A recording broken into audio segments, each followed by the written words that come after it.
আসসালামু আলাইকুম। বাংলাদেশের সর্বস্তরের নাগরিকবৃন্দ, আপনারা জানেন বাংলাদেশের যে বন্যাকবলিত এলাকা মানুষের দুর্দশায় বাংলাদেশের সর্বস্তরের মানুষ কিন্তু ঝাঁপিয়ে পড়েছে। তারা ত্রাণ সহযোগিতা নিয়ে এসছেন বিভিন্ন অঞ্চল থেকে, বিভিন্ন জায়গা থেকে, বিভিন্ন জেলা থেকে।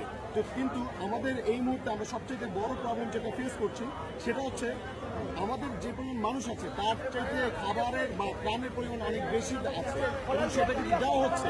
তারপরেও অনেক মানুষ অভিযোগ করছে যে তারা ঠিকমতো ত্রাণ পাচ্ছে না, তাহলে আসলে ত্রাণটা যাচ্ছে কোথায়। তো আমরা খোঁজ নিয়ে জানতে পারলাম ত্রাণগুলো আসলে একবারেতেই প্রায় দেখা যাচ্ছে যে 10 বার করে ত্রাণ যাচ্ছে, কিন্তু যেই বাড়িতে সবচেয়ে বেশি প্রয়োজন দুর্গম এলাকাগুলোতে মানুষ ত্রাণ নিয়ে পৌঁছাতে পারছে না এবং আমরা জানিও না সেই এলাকার মানুষদের কি অবস্থা।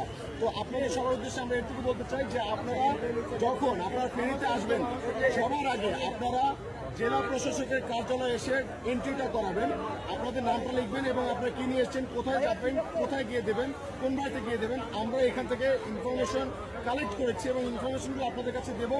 আপনারা সেই ইনফরমেশন নিয়ে সেই বাড়িতে পৌঁছে দেবেন, অথবা আপনারা চাইলে এখানে আমাদের যারা ভলান্টিয়ার্স আছে সেই স্বেচ্ছাসেবকদের মাধ্যমে আমরা ত্রাণগুলো পৌঁছে দিয়ে আসবো।